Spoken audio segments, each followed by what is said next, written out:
유튜브 상에서 최근에 주가 하락이 일시적인 조정에 불과하고 곧바로 반등할 거다. 왜냐? 금융 장세 또는 유동성 장세가 예상되기 때문이다. 라고 이렇게 주장하시는 분들이 굉장히 많은 것 같아요. 정말로 그럴까라는 걸 한번 이제 되짚어 보자 이거예요. 금리를 내면 주가가 폭등을 하고 금리를 올리면 반대로 주가가 폭락을 하느냐, 정말로 그러냐 한번 봐보죠. 이때 금리를 내렸음에도 불구하고 주가가 폭락한 것은 뭐였습니까? 이미 이제 시장이 패닉 상태에 빠져버린 거죠. 약발이 안 먹히는 거예요. 금리를 이렇게 0%까지 내려도 약발이 안 막히는 거예요. 그때 경제 상황이 어떠냐에 따라서 금리 정책이나 이런 것들이 해석이 돼야 되지. 그냥 밑도 끝도 없이 금리를 올리면은 주가가 떨어지고 금리를 내리면은 금융장세, 유동성장세가 있어서 주가가 막 폭등을 하고 올라갈 거야라고 천편일률적으로 이렇게 주장하는 것은 전혀 설득력이 없죠. 명백하지 않습니까? 옛날에 잡서, 금융투자, 주식투자 관련해 잡서에 이제 경기 순환과 관련해서 기계적인 어떤 설명을 해놓은 그런 것들에 이제 빠져 있는 거죠. 실제로는 그렇지는 않잖아요.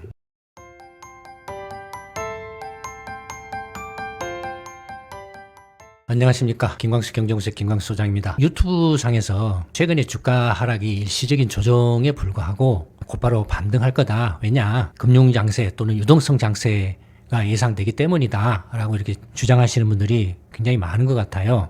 오늘은 그와 관련해서 한번 말씀을 좀 나눠볼까 합니다. 그럼 금융 장세나 유동성 장세가 계속된다라는 근거는 뭐냐? 이제 FRB가 금리를 인하하고 있기 때문이다. 10월 말에도 0.25%포인트 인하를 했잖아요. 연말에도 이렇게 금리를 인하할지 안 할지는 이제 아직 불확실하지만 어쨌든 이렇게 금리를 인하를 하고 있고, 그 다음에 이제 무엇보다도 이제 지금 현재 FRB의 파월 의장이 내년 5월이면 퇴임을 하죠. 그래서 이제 FRB 의장이 퇴임을 이렇게 하면은 새 이제 신임 의장을 이제 지명을 해서 이렇게 뽑지 않습니까? 트럼프 대통령이 이제 자기 말을 들을 사람을 이렇게 뽑아서 이렇게 지명을 할 거 아니에요? 그래서 이른바 이제 친 트럼프 신임 의장이 등장하면은 엄청나게 금융 완화를 할 거다. 강력하게 금융 완화를 할 거다.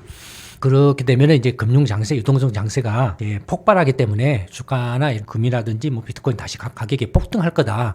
이런 주장들인 것 같아요. 여러분들은 어떻게 생각하실지 모르겠는데, 물론 그럴 수도 있겠죠. 그 FRB가 금리를 인하를 하는 이유가 몇 가지가 있죠. FRB가 2029년 초까지, 그러니까 2028년까지 미국 경제 전망을 했어요. 올 2분기까지 데이터를 가지고 3분기 데이터는 지금 이제 그 미국 연방정부가 셧다운 돼가지고 지금 안 나오고 있잖아요. 그래서 이제 2분기까지의 데이터를 가지고서 이 미국 경제 전망을 했어요. 근데 보시면 이제 실질 성장률 전망을 보면은 올 2분기에 한 3% 정도 됐다가 이제 성장률이 이제 꺾일 거다. 관세 정책이라든지 미국 경제가 지금 혼란이 가중되고 있잖아요. 그래서 경제 성장률이 내년에는 1% 밑으로 떨어질 거다. 1% 밑으로 떨어질 가능성이 높다. 그 이후에 이제 좀 다시 정상 궤도로 올라서면서 반등할 걸로 보인다라고 이렇게 이제 보고 있는 것 같아요. 전망을. 나름대로 이제 이렇게 경제 전망을 할 때는 예전에도 한번 동영상에서 말씀드렸습니다만은 주먹구구식으로 하는 게 아니고 FRB가 거시경제 그 분석 모델이 있죠. 그런 분석 모델을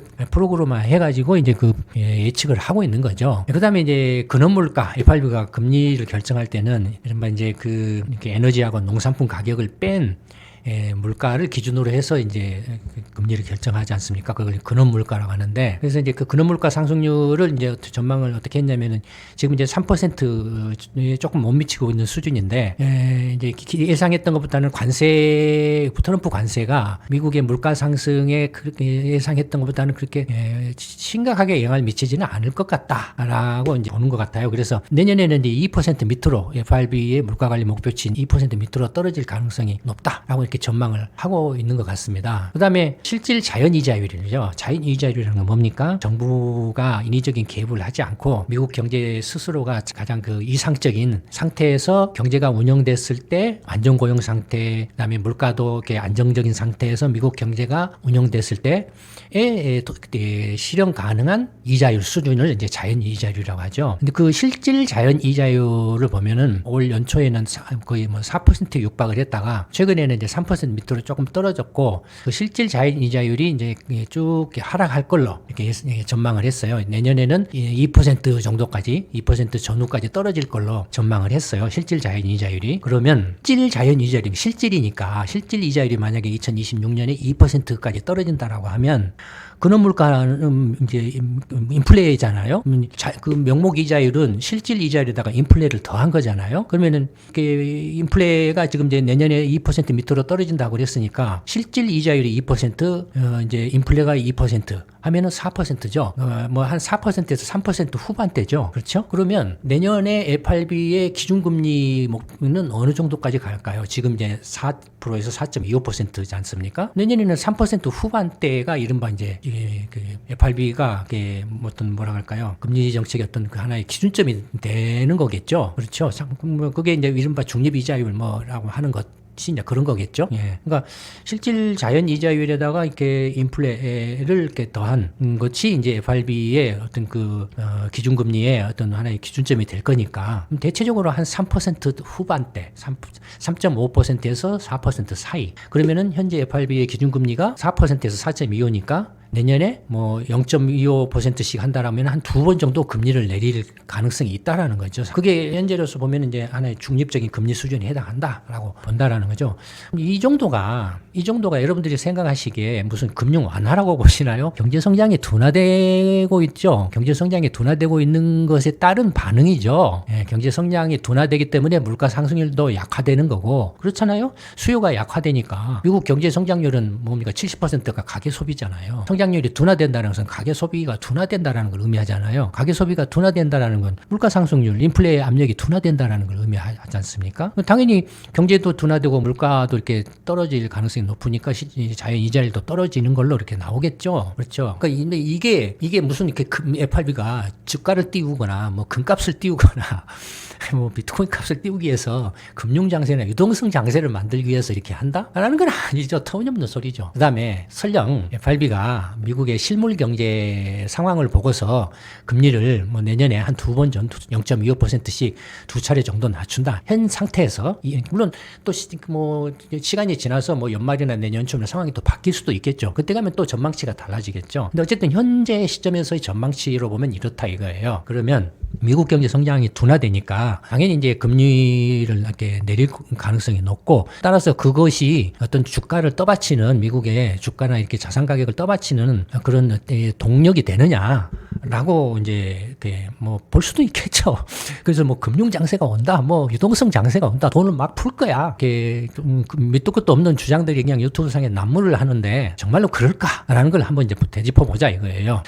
이제 예를 들어서 금리를 내리면 주가가 폭등을 하고 금리를 올리면 반대로 주가가 폭락을 하느냐, 정말로 그러냐 한번 봐보죠. 앞전 동영상에서 설명했던 닷컴 버블 때 상황인데 그 당시에 그 FRB의 기준금리는 FF 금리가 어땠냐면 예를 들어서 닷컴 버블이 이제 폭발하기 시작한 99년 주가가 다우 지수가 폭등했죠. 나스닥 지수도 99년, 98년 후반부터 폭등을 했죠. 그러면 요 주가가 폭등하던 시기에는 FRB의 그 기준금리가 어땠습니까? 오르고 있었죠. 기준금리가 계속 상승하고 있었죠. 글로벌 동아시아 외환위기가 나가지고 일시적으로 금리를 좀 낮췄다가 내렸다가 FRB가 다시 이제 금리를 올리고 있죠. 금리를 올리는데 이때 주가가 폭등을 해버렸잖아요. 그러면 이른바 이렇게 앞에서 주장하시는 분들의 주장이 안 맞다는 이야기죠. 반대로 이제 거품이 이제 꺼지는 상황에서 급나가는 상황이잖아요. 근데 급나가는 상황에서 FRB가 뭐 금리를 보면은 이게 2001년부터 이렇게 금리를 이렇게 가파르게 내렸잖아요. 물론 이제 요 때는 이제 9.11 테러도 있었지만 닷컴 버블이 터지기 시작하니까 이렇게 금리를 내렸잖아요.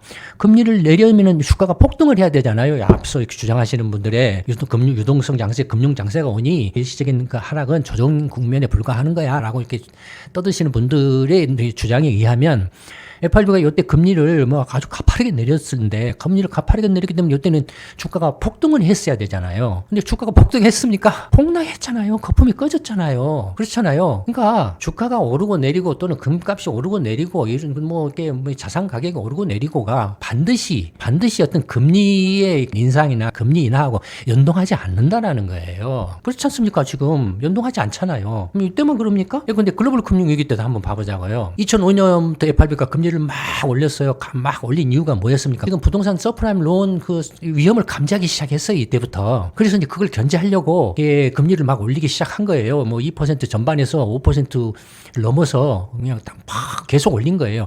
금리를 계속 올렸는데도 불구하고 지금 어떻습니까? 주가가 이렇게 급등을 했죠. 주가가 이렇게 급등을 했잖아요. FRB가 공개적으로 견제를 하고 그리스번 의장이 이 당시에 이런 상황을 뭐라고 그랬습니까? 수수께끼라고 그랬죠. 주가 금리를 이렇게 견제하기 위해서 공개적으로 거품을 견제하기 위해서 이렇게 금리를 올렸는데 오히려 주가는 더 튀었어요.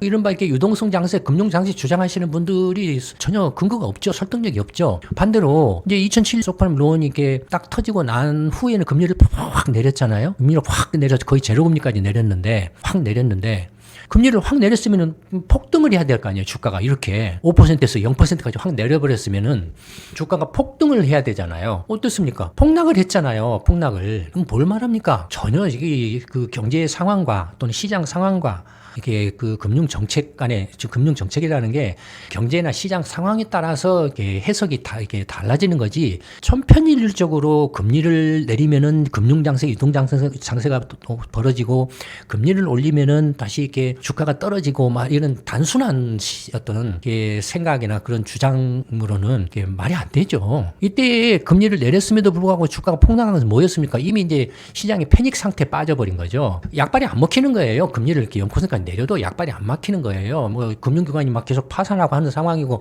미국 경제가 뭐 망하네 하는 상황인데 약발이 안 막히는 거죠. 그렇잖아요. 그다음에 앞에 닷컴 뽑을 때도 마찬가지죠. 금리를 확 내렸는데도 불구하고 거품을 필연적으로 꺼질 수밖에 없죠. 이미 시장이나 경제 상황이 거품이 꺼질 수밖에 없다. 이건 거품이야. 이거 거품이어서 주가가 급락할 수밖에 없어. 그러면 FRB는 왜 금리를 내렸을까요? 이때 거품이 꺼지면 어떻게 되겠습니까? 부실률이 굉장히 급증할 거 아니에요. 그러면 금융기관도 부실화되고 미국 경제 전체에 타격이 크겠죠. 그러니까 그 거품이 꺼지는 속도를 조절을 좀 하려고 한다든지 아니면 그 부실로 인한 금융기관들의 부담을 좀 완화를 시켜주려고 한다든지 그런 목적이 크겠죠. 거품의 어떤 붕괴 속도나 강도를 좀 약화시키고 또 금융기관 부실들이나 뭐 개인의 부실 어떤 그 손실을 완화시켜주는 그런 의미죠. 그렇지 않습니까? 그러니까 그때 경제 상황이 어떠냐에 따라서 금리 정책이나 이런 것들이 해석이 돼야 되지. 금리 정책이라든지 어떤 재정 정책이 해석이 돼야 되지. 그냥 밑도 끝도 없이 금리를 올리면은 뭐 이렇게 주가가 떨어지고 금리를 내리면은 금융 장세, 유동성 장세가 있어서 주가가 막 폭등을 하고 올라갈 거야라고 천편일률적으로 이렇게 주장하는 것은 전혀 설득력이 없죠. 명백하지 않습니까? 그런가 하면은 이제 최근의 상황을 한번 봐봅시다. FRB가 이제 그 팬데믹 때 이렇게 금리를 제로로 낮추고 그다음에 이제 쭉 오다가 2022년부터 다시 금리를 확 올렸잖아요. 2022년 때부터는 금리를 확 올린 이유는 뭡니까? 인플레가 폭등을 했기 때문에 그렇죠. 인플레가 폭등을 해서 금리를 확 올렸는데 그러면 이제 이때 팬데믹 때 이렇게 이렇게 주가가 올랐어요. 왜냐면은 실물 경제가 팬데믹으로 이제 올스톱 됐잖아요. 전부. 그러면 경제는 이제 엉망인데 그 주가가 왜 경제가 엉망인데 주가는 왜 올랐느냐? 라고 하면은 부격적인 요소를 이야기할 수밖에 없다 이거예요. 왜냐면 사람들이 전부 집안에 이제 틀어박혀 가지고 할 거랑 돈 벌 수 있는 게 뭡니까? 재테크밖에 없잖아요. 그런 거죠. 이때 이제 달러도 어마어마하게 풀어내고 금리도 제로금리고 했기 때문에 유동성이 넘쳐나서 그 돈이 경제활동을 못하고 하니까 갈 곳이 없어서 여기 쏠려서 들어올 수밖에 없었죠. 이런 경우는 상황이 그렇다 이거예요.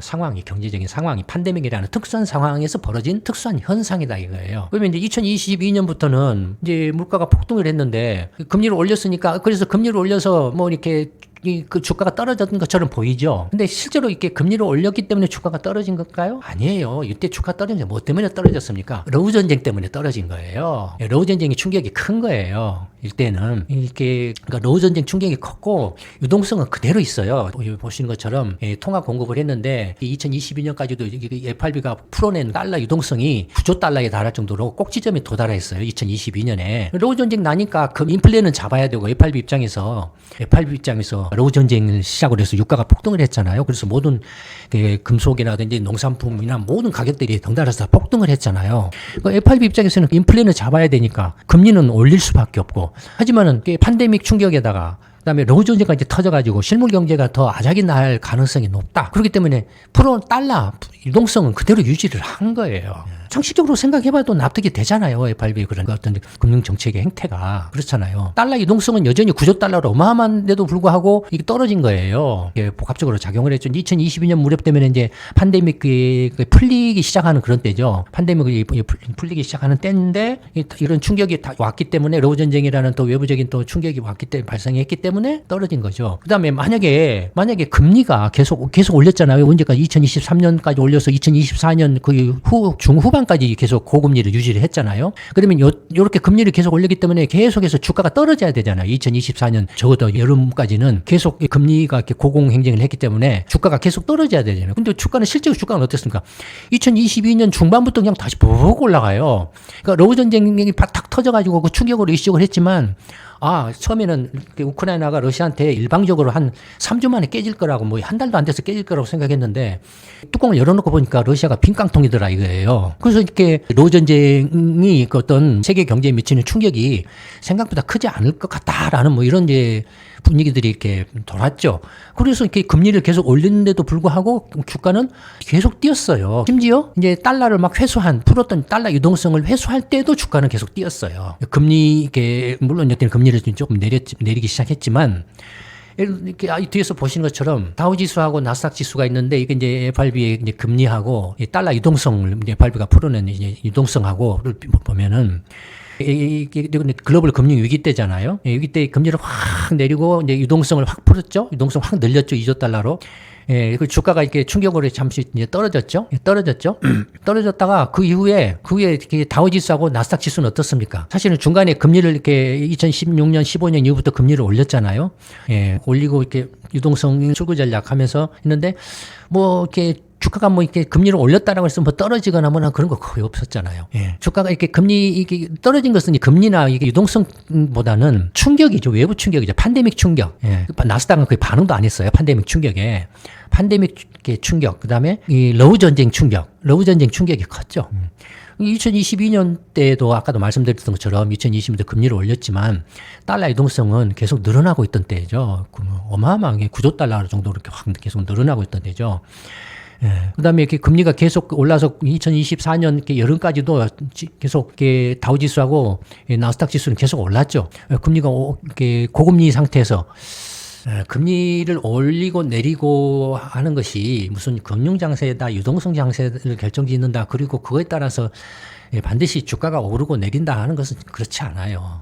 실제로 지금 앞에 그 두 개의 거품 사례라든지 FRB의 금융 정책과 주가의 연동 관계를 따져봤을 때도 그렇잖아요. 거의 관계가 없어요. 이제 옛날에 아주 옛날 옛적에 이제 투자 관련한 여러 가지 이제 잡서들이 많잖아요. 그게 보면은 이른바 이제 경기 순환 사이클, 경기가 이제 호황에서 이제 경기 침체, 그다음에 불황, 경기 회복, 다시 호황 이런 사이클을 그리잖아요. 그래서 경기 호황일 때는 금융 긴축을 하고 인플레를 억제하려니까 경기 과열을 막기 위해서 그래서 금융 긴축을 하고 그래서 경기가 이제 둔화되기 시작하면은 금융 긴축을 조금 이제 완화를 하고 긴축 기조를 하되 완화를 하고 경기 불황에 가면 이제 금융 완화를 하고 그다음에 이제 경기가 다시 회복하면은 금융 완화를 다소 좀 이렇게 조절을 하고 그래서 호황으로 가면 다시 금융 긴축으로 가고 이런 사이클을 그린다 이거예요. 그래서 생각을 해보세요. 경기가 호황일 때는 주가가 폭등을 하죠. 상식적으로. 그렇죠? 경기가 호황일 때는 근데 금융 긴축을 한다고 그랬잖아요. 그럼 금융 긴축을 하면 금리를 올리고 이게 유동성을 회수를 하고 하는 거잖아요. 근데 경기가 호황일 때는 주가가 폭등을 하는데 어떻게 금융 긴축하고 이게 양립을 하냐 이거예요. 그러니까 이런 이야기들이 옛날에 잡서 금융 투자, 주식 투자 관련한 잡서에 이제 경기 순환과 관련해서 금융 장세, 유동성 장세, 경기가 불황에서 회복 국면을 가면 금융 장세가 형성된다. 그래서 주가가 올라간다. 그다음에 이제 경기가 호황에서 이제 불황으로 가는 것은 금융 긴축 장세니까 주가가 뭐 이렇게 떨어진다. 뭐 이런 그냥 뭐라 할까요? 기계적인 어떤 설명을 해놓은 그런 것들에 이제 이른바 이렇게 빠져 있는 거죠. 실제로는 그렇지는 않잖아요. 미국 경제가 거품 상황에서는 어떤 금융 정책과 주가 간의 관계는 연동성이 없어요. 금리 올랐을 때는 주가가 폭등을 했고 거품이 형성되면 거품을 막을 길이 없어요. 그다음에 거품이 꺼져도 또 그걸 금리를 내리고 뭐 유동성을 푼다 한들 그 거품 꺼지는 걸 막을 수가 없어요. 이미 시장이 그렇게 돼버렸기 때문에 마찬가지로 그러면은 지금 AI 거품 2020년 이후에 AI 거품 미 발생을 했다라고 이렇게 이야기를 하잖아요. 그럼 이제 2020년 이후에, 그러니까 2020년 이후 요 무렵이죠. 이때는 이제 뭐 아까 말씀드렸던 것처럼 팬데믹이라는 외부 충격도 있었고, 러브 전쟁이라는 또 충격도 있었고, 거기 그런 상황에서 이른바 이제 AI 혁명이 또 겹쳐서 있었죠. 그러면은 여러분들이 생각할 때 팬데믹 충격이나 러우 전쟁 충격, AI 충격, AI 혁명 중에서 어느 것이 더 주식시장이나 투자자들에게 강력하게 영향을 미칠까요? 제가 볼 때는 AI 혁명이에요. 그리고 실제로 또 그렇잖아요. 전부 AI 다들 지금 AI 거품이라고들 말을 하고 있잖아요. 그러면 절대적으로 AI 혁명이 지금 주가에 영향을 미쳤다라는 거죠. 그러면 지금 현재 주식시장 상황을 AI 거품 상황이라고 앞에 닷컴 버블 때라든지 글로벌 금융위기 상황처럼 현재 상황이 AI 거품 상황이라고 한다라면 이 AI 거품이 꺼질 거 아니에요. 안 꺼지고 영원히 갈 수는 없을 거 아니에요. 뭐 연착륙 거품이 연착륙하면 거품이라고 부를 리도 없죠. 그렇죠? 생각을 해보세요. 이렇게 가격이 엄청 폭등을 했잖아요. 지금 2020년에 다주스 같으면은 거의 2만 5천 포인트였는데 지금 거의 뭐 한 4만 6, 7천 포인트까지 됐으니 거의 2배 가까이 튀었잖아요. 나스닥 지수 같은 경우도 거의 뭐 2배가량 튀었잖아요. 그러니까 그 거품인 상황에서는 앞서 보신 것처럼 금리를 내린다 해서 거품이 안 꺼진다든가 그러지는 않아요. 거품이 계속되는 상황에서 금리를 올린다 그래서 거품으로 주가가 뛰는 것을 막을 수도 없어요. 근데 지금 상황에서는 그러면 이제 거품이 꺼지느냐 안 꺼지느냐의 문제죠. 언제 꺼진다면 언제 꺼지고 하는 그런 정도의 문제 아니에요? 그건 앞에 동영상에서 이미 설명을 해드렸죠. 이미. 그러니까 지금 이제 의도적으로 FRB라든지 미국 정책 당국이나 미국의 글로벌 금융기관들 입장에서는 지금 의도적으로 거품을 꺼트리려고 한다라는 거예요. 연착륙이란 없다고 그랬지만 10에서 20% 정도 1년에서 2년 사이에 거품이 꺼지는데 하락폭은 10에서 20% 정도 꺼질 거다라는 식으로 이렇게 지금 유도를 자꾸 하고 있는 거예요. 그건 어쨌든 간에 의도적으로 지금 거품을 꺼트리겠다라는 의도가 있는 거예요. 금리를 내린다라고 해서 이렇게 거품을 꺼트리지 않겠다라는 그런 생각으로 이렇게 금리를 내리는 게 아니고, 금리를 내리는 것은 앞서 말씀드린 것처럼 FRB의 미국 경제 전망에 따라서 움직이는 거고, 현재 지금 거품을 꺼트리겠다라는 의사는 확고하게 이미 공개적으로 천명을 하고 있죠. 앞선 동영상 보신 분들은 충분히 이해를 하셨을 거라고 생각을 합니다. 그러니까 무슨 이렇게 금리를 내리고 이렇게 올리고 한다라고 해서 거품이 이렇게 꺼지고 안 꺼지고 뭐 그런 게 아니고, 그다음에 무슨 유동성 장세, 금융 장세가 뭐 생기고 안 생기고 그런 것하고 관계가 없어요, 별로. 예를 들어서 이제 그러면은 그 거품이 꺼지면 당연히 미국 실물 경제도 타격을 받겠죠. 경기 침체나 불황에 빠지겠죠. 닷컴 버블 때도 그랬고 글로벌 금융 위기 때도 그랬지 않습니까? 그래서 이제 그러면은 그 AI 거품이 꺼지면은 미국 경제가 어떻게 될 거냐 했을 때 이제 경기 후퇴 확률, 경기가 이제 이른바 리세션, 경기 침체 내지는 불황에 빠질 가능성이 어떨까? 를 한번 이제 살펴보면은 지금 이제 근데 GDP를 기준으로 해서 경기 후퇴를 이제 분석을 해놓은 거예요. GDP를 기준으로 해서 경기 후퇴를 분석을 해놨는데 보시면은 이렇게 이제 100%에 근접한 게 경기 후퇴 시기예요. 경기 후퇴 시기예요. 100%에 도달한 게. 그다음에 그러니까 이렇게 경기 후퇴 시기죠. 탁 치솟다가 꺾은 것은 경기 후퇴하려다가 만 거죠. 경기 후퇴하려다 만 거. 경기 후퇴하려다 만 거. 뭐 이런 거죠. 그러니까 예전에 이제 경기 후퇴를 보면은 되게 한 4, 5년 간격이었어요. 뭐 약간 길기도 했지만 4, 5년 간격에다가 조금 이제 90년 이후에는 조금 간격이 조금 이게 좀 길어지고 있죠. 간격이 이전으로 갈수록 경기 순환, 경기 사이클 변동이 명확하게 뚜렷하게 나타나요. 이제 최근으로 올수록 이른바 이제 전통적인 금융 정책에 덧붙여서 비정통적인 금융 정책까지 총동원해 가면서 이제 경기 침체를 겠다라고 하다 보니 그 인터벌이 길어지고 있는 거죠. 하지만 그 부작용은 만만치가 않죠. 그로 인한 부작용이 극단적인 양극화, 자산 가격 폭락으로 인해 가지고 발생하는 거품의 빈발, 닷컴 버블, 글로벌 금융 위기, 그다음에 이제 지금 AI 거품의 빈발을 야기를 하고 있죠. 그런가 하면은 자산 가격 폭락으로 인해서 이제 양극화, 극단적인 양극화, 또 이제 정부 채무 문제 이런 부작용들이 굉장히 극대화되고 있죠. 지금 그런 식의 정책 정책을 계속 남발해서 이게 지속 가능할 거냐, 그런 정책들이 지속 가능할 거냐는 그런 의구심들이 계속 제기가 되고 있죠. 좀 이미 이제 연방정부 채무 문제라든지 뭐 각국의 이제 정부 채무 문제라든지 가계 채무 문제가 지금 계속 이제 도마 위에 계속 올라오고 있잖아요. 그다음에 이제 뭐 예전에도 뭐 말씀드렸습니다만 1990년 이전에는 이른바 이제 실물 경제 위주의 경제 성장, 생산 경제 위주에서 경제 성장을 했다면은 1990년 이후부터는 이른바 이제 자산 경제 위주 성장. 로 어떤 패러다임이 바뀌었다. 미국 경제 같은 경우에 패러다임이 바뀌었다. 막 그런 것들이 이런 경기 순환 주기에도 이렇게 나타나고 있죠. 자산 경제가 본격적으로 들어가기 시작한 1990년대부터의 이제 어떤 경기 순환 주기 인터벌이 길어지고 있죠. 반면에 실물 경제, 생산 경제 위주는 4, 5년 주기로 이렇게 호불랑 경기 순환 사이클이 일어나고 있죠.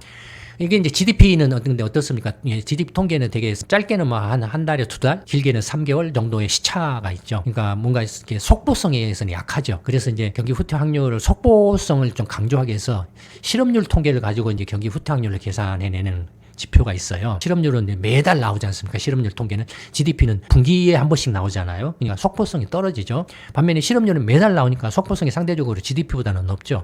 그래서 경기 후퇴 확률을 이렇게 이제 실업률을 가지고 이렇게 계산해 한 것 지표가 있는데, 보면 이제 70년 여기 이제 경기 후퇴, 경기 후퇴, 경기 후퇴, 경기 후퇴, 그다음에 경기 후퇴, 경기 후퇴, 마찬가지로 경기 후퇴. 이게 정확하죠. 속보성이 이렇게 실제로 경기 후퇴 하려다가 만 거, 후퇴하려다가 만 것은 그렇게 잘 안 나타나죠. 이렇게 잘 안 나타나죠. 이 속보에서는. 그러니까 그런 걸로 봤을 때는 지금 AI 거품이 현재 상황에서는 미국의 이제 고용 시장에 고용이 둔화되고 있다. 지금 이제 연방 정부가 셧다운 돼 가지고 고용 지표가 지금 발표가 안 되고 있잖아요.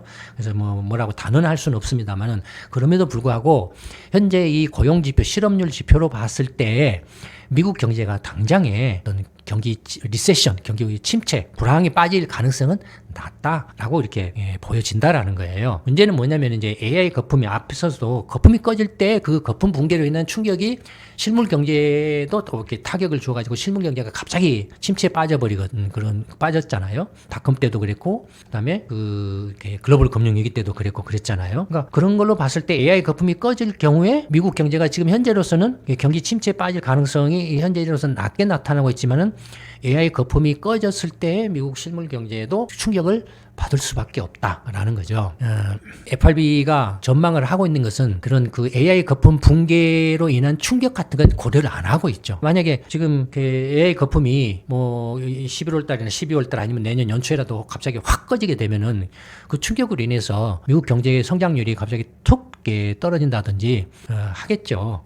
그럴 때 FRB가 이제 다시 금융 완화를 하겠죠. 근데 금융 완화를 한다고 해서 꺼진 거품, 주가든지 뭐 금 가격이든지 뭐든지 급나가든지 폭락을 할 거 아니겠습니까? 거품이 꺼지면은. 그런 꺼진 거품을 막을 수는 없다 이거예요. 막을 수는 없다. 이거 과거에 앞에 얘기해서 보여드린 것처럼 이 사례에서 봤을 때처럼 이미 시장이 이건 거품이고 거품이 꺼지고 있어. 거품이 꺼졌어. 이건 피할 수가 없어.